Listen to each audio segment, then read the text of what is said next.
വർഷം കെട്ടിപ്പിടിച്ച് മുത്തം വെച്ചത് ഞങ്ങളെ പോലെയുള്ള 33% എന്ന പാർലമെന്റിന്റെ 175 എംപിമാര് സവർണകുമാരിമാര് കടന്നു വരാൻ പോകുമ്പോൾ അതിനു വേണ്ട ബില്ല് പാസ്സായതിന്റെ സന്തോഷം കൊണ്ടാണെങ്കിൽ ആ ബില്ലിന് വേണ്ടി കൈപൊക്കാൻ വിധിക്കപ്പെട്ടവരായിരുന്നു കോൺഗ്രസിന്റെ ദളിത് എംപിമാർ, കോൺഗ്രസിന്റെ ഈഴവ എംപിമാർ, സിപിഎമ്മിന്റെ ഈഴവ എംപിമാർ, സിപിഎമ്മിന് ദളിത് എംപിമാരുണ്ടെങ്കിൽ അവർ അതോടൊപ്പം മുസ്ലിം ലീഗിന്റെ അബ്ദുൽ വഹാബ് ഉൾപ്പെടെയുള്ളവർ.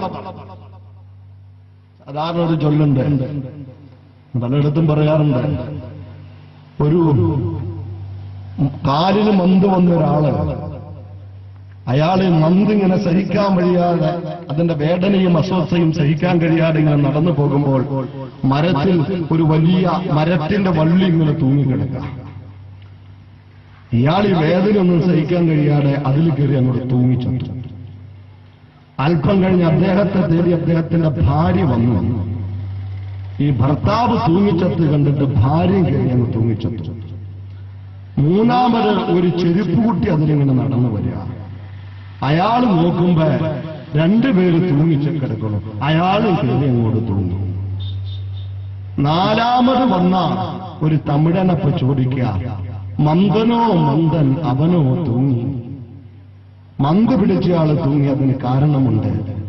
മങ്കയോ മങ്ക അവൻ അതിന് പൊരുളറിഞ്ഞു തൂങ്ങി എന്ന് പറഞ്ഞാൽ എന്റെ ഭർത്താവാണ് തൂങ്ങിച്ചത് എന്നത് തിരിച്ചറിഞ്ഞിട്ട് ആ ഭാര്യ തൂങ്ങി. ചാപ്പല് കുത്തും ചാപ, ഈ ചെരുപ്പ് കുട്ടി നീ എന്തിനു തൂങ്ങി? ഞാൻ ചോദിക്കുന്നത് വൃന്ദാകാരാത്തിന്റെയും സുഷമാ സ്വരാജിന്റെയും താല്പര്യം നമുക്ക് ബോധ്യമുണ്ട്.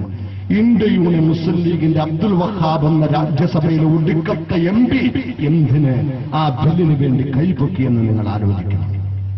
നമ്മൾ ആലോചിക്കണം.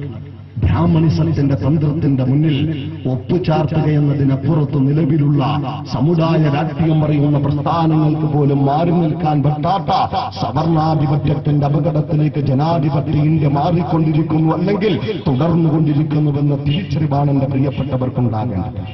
ബ്രാഹ്മണിസമാണ് എല്ലാ പ്രസ്ഥാനങ്ങളെയും നയിച്ചുകൊണ്ടിരിക്കുന്നത്. ഈ രാജ്യത്തിന്റെ വികസനം നമുക്കറിയാം. ഒരുപാട് പദ്ധതികൾ ഇവിടെ വന്നു. ഞാൻ ദീർഘമാക്കുന്നില്ല.